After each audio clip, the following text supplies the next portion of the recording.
at BNE IntelliNews. Thanks so much for your time, Ben.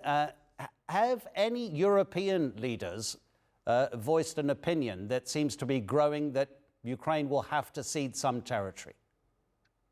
I think it's always been the assumption from the beginning that Ukraine is going to have to cede some territory because there's no way that it can get this territory back. I mean, it's built in.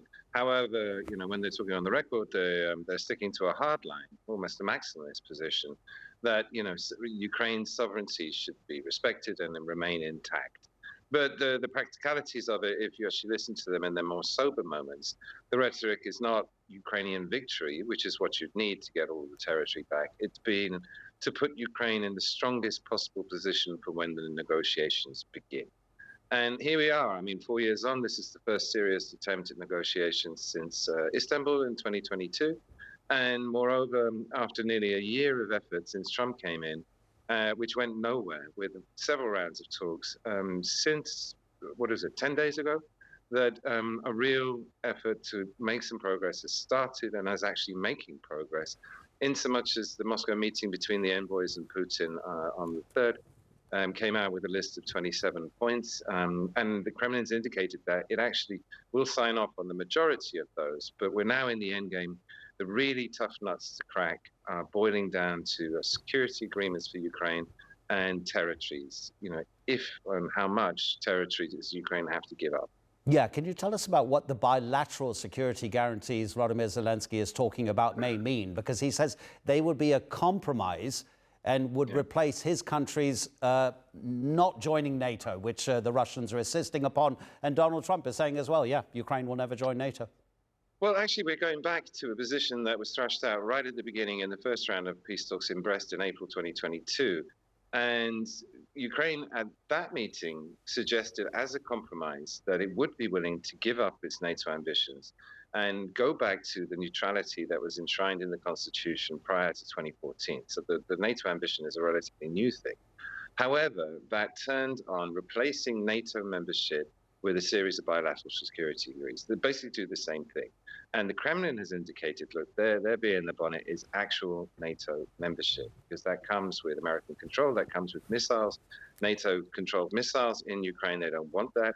But the Kremlin indicated that it would accept bilateral security deals between Ukraine, the States, Ukraine, Germany, Ukraine, France, because that doesn't necessarily come with the whole NATO forces. It doesn't come with the missiles. And Putin suggested, like, well, every country has a security deal, so we can't completely exclude that. So what he's pushing for now is to do those deals. But in 2022, those deals were refused in a meeting between Zelensky and Boris Johnson. And that's why the original peace deal collapsed. And what Zelensky's trying to do now with these meetings, I think, is to stitch together exactly that deal again, a series of bilateral agreements, because this is about the long term. This is about putting Ukraine in a position where Zelensky can be sure the sovereignty will not be threatened again, because they have real military Article 5-like security deals so that their allies will come to their aid militarily should Russia threaten again.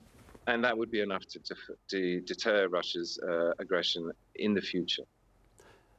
Ben, you may be the Western analyst with the most experience that I have spoken with of that part of the world. You're the second longest serving foreign journalist to have worked in Moscow.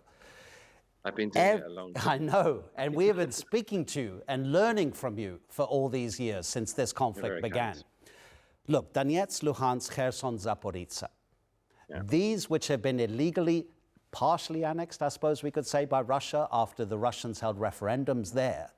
Have you heard of what those people who are Ukrainian citizens in that part of Ukraine, which could eventually belong to Russia, how they feel about that? Well, in Donbass, the Donetsk and Lugansk, it's a bit confused. The whole eastern side of the country was largely Russian-speaking. And before this war started, they had a sort of confused identity. They saw themselves as Ukrainian, but at the same time, they identified with being Russian. And Ukraine before was in economic chaos and horribly corrupt. It had lots of problems.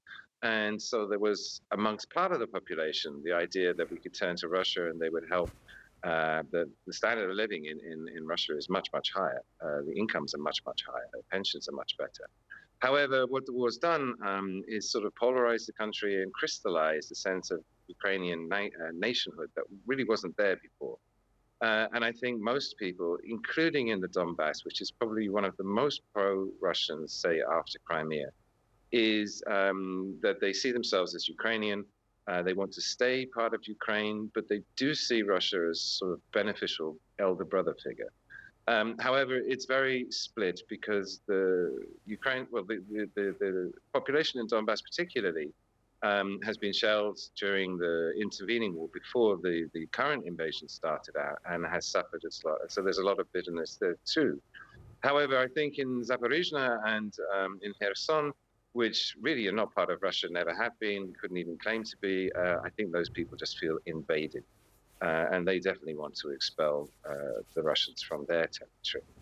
Ben, really appreciate it. You've taken time off from your Sunday to give us that analysis. Thank you so much.